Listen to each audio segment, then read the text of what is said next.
Hello all. इस lecture में हम लोग पढ़ेंगे इलेक्ट्रोमैग्नेटिक वेव्स इन मैटर। इससे पहले लेक्चर में हम लोगों ने क्या पढ़ा है कि इलेक्ट्रोमैग्नेटिक वेव्स अगर आपके पास वैक्यूम में ट्रेवल कर रही है, जहाँ पे कोई मैटर नहीं है, कुछ भी नहीं है, वैक्यूम में जस्ट ट्रेवल कर रही है, तो उस केस में वेव की प्रॉपर्टीज क्या क्या होंगी, राइट।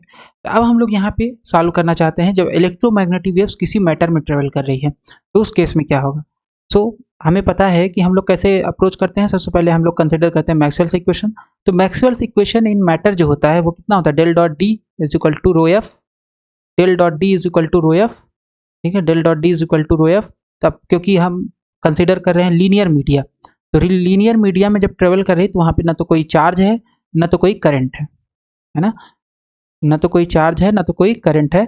तो इसलिए हो जाएगा आपके पास जो पहला मैक्सवेल्स इक्वेशन है मैटर के लिए, del dot D is equal to rho F जो होता है वहां पे आ जाएगा जीरो, रो एफ की जगह तो आ जाएगा del dot D is equal to zero. Curl of E वही रहेगा, ये तो चेंज नहीं होता है मैटर में, और ये वाला भी चेंज नहीं होता, केवल दो इक्वेशन ये चेंज होता है, पहला और चौथा। तो चौथा जो हो जाएगा curl of H is equal to del D by del T.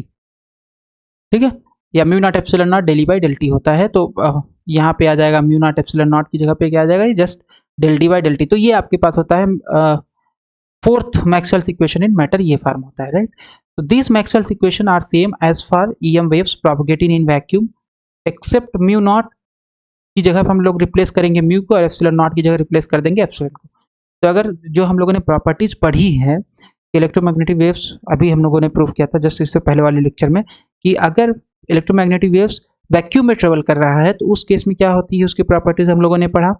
ठीक है, तो यहाँ पे अगर मैटर में जब इलेक्ट्रोमैग्नेटिक वेव्स ट्रेवल करेगी तो सारा कुछ सेम होगा, बस हमें करना क्या होगा, जो पिछला रिजल्ट हम लोगों ने डिराइव किया हुआ है वैक्यूम के केस में, तो मैटर के केस में हम लोग क्या करेंगे, म्यू नॉट की जगह जहां जहां था वहां म्यू रख देंगे और एप्सिलॉन नॉट की जगह एप्सिलॉन रख देंगे। तो सबसे पहले स्पीड ऑफ द वेव कितना होगा मैटर में, यानी इलेक्ट्रोमैग्नेटिक वेव्स का मैटर में जो स्पीड होगा वो कितना होगा, तो स्पीड होता है mu V is equal to 1 upon under root mu naught epsilon naught vacuum. तो अब यहाँ पे क्या हो जाएगा, म्यू एप्सिलॉन हो जाएगा। ठीक है, म्यू एप्सिलॉन हो जाएगा। ठीक है, क्योंकि मीडियम में ट्रेवल कर रहा है। तो अब यहाँ पे जो आ जाएगा mu naught epsilon naught under root से ऊपर नीचे मल्टीप्लाई कर दिए तो ये एक टर्म आ जाएगा, और ये तो ये कैंसिल अगर हो जाएगा तो सेम टर्म आ जाएगा, कोई चेंज नहीं होगा, राइट। तो कंसीडर हम under root mu naught epsilon naught से ऊपर नीचे मल्टीप्लाई कर दे रहे हैं, ये जो चीज है इसको हम बोलते हैं स्पीड, राइट। ये होता है सी, और ये जो टर्म है ये है आपका क्या, ये है आपका एन, रिफ्रैक्टिव इंडेक्स। ठीक है, तो प्रूव भी कर सकते हैं ये।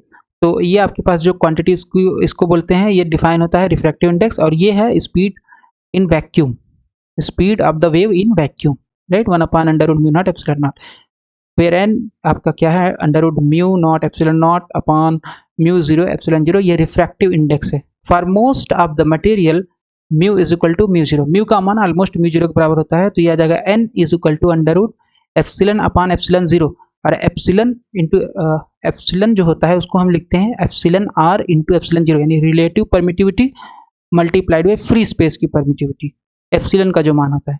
तो यहाँ जैसे हम लोग रख देंगे एप्सिलॉन को एप्सिलॉन जीरो के टर्म में और एप्सिलॉन आर के टर्म में, तो ये होता है epsilon is equal to epsilon R into epsilon zero. तो एप्सिलॉन जीरो कैंसिल हो जाएगा, तो आ जाएगा under root epsilon R, N is equal to under root epsilon R. Epsilon R को बोलते हैं डाइलेक्ट्रिक कांस्टेंट या relative permittivity. Since epsilon R का मान ग्रेटर देन 1 है, इसलिए एन जो है वो बड़ा है एक से, है ना, क्योंकि अगर ये एक से बड़ा होगा तो इसका अंडर रूट लोगे तो वो भी एक से बड़ा होगा, तो इसलिए एन एन क्या है, एक से बड़ा है। जब एन एक से बड़ा है तो v जो है वो है c अपान एन, तो n एक से बड़ा है, 2 4 5 6 7 इस तरीके से अगर है तो होगा क्या, तो जो v होगा वो c से छोटा होगा, राइट, क्योंकि c में किसी क्वांटिटी से डिवाइड हो रहा है जो एक से बड़ा है, इसका मतलब जो v है वो छोटा होगा c से। तो इससे हम क्या निकाल सकते हैं निष्कर्ष, इससे ये निकलेगा कि जो इलेक्ट्रोमैग्नेटिक वेव्स मैटर में ट्रेवल करेगी उनकी स्पीड जब इलेक्ट्रोमैग्नेटिक वेव्स वैक्यूम में ट्रेवल कर रही है उससे कम होगी, यानी इलेक्ट्रोमैग्नेटिक वेव की स्पीड मैटर में कम होती है with respect to vacuum. EM waves travels more slowly through matter, right, क्योंकि v less than c है। All the results for EM waves traveling in vacuum is carry over with replacement, epsilon not replace हो जाएगा epsilon से, mu naught replace हो जाएगा mu zero replace हो जाएगा mu not से, और सी रिप्लेस हो जाएगा वी से। ठीक है, तो जितना हम लोगों ने वैक्यूम के केस में पढ़ा था सारे केस यहाँ पे भी लागू होंगे, बस हमें करना क्या रहेगा, जहां जहां एप्सिलॉन नॉट है, जहां जहां म्यू नॉट है और जहां जहां सी है उसको इस क्वांटिटी से रिप्लेस करना, उसको इससे रिप्लेस करना, एप्सिलॉन नॉट को एप्सिलॉन से, म्यू नॉट को म्यू से और सी को वी से। तो हमारे पास रिजल्ट आ जाएगा इलेक्ट्रोमैग्नेटिक वेव्स इन मैटर।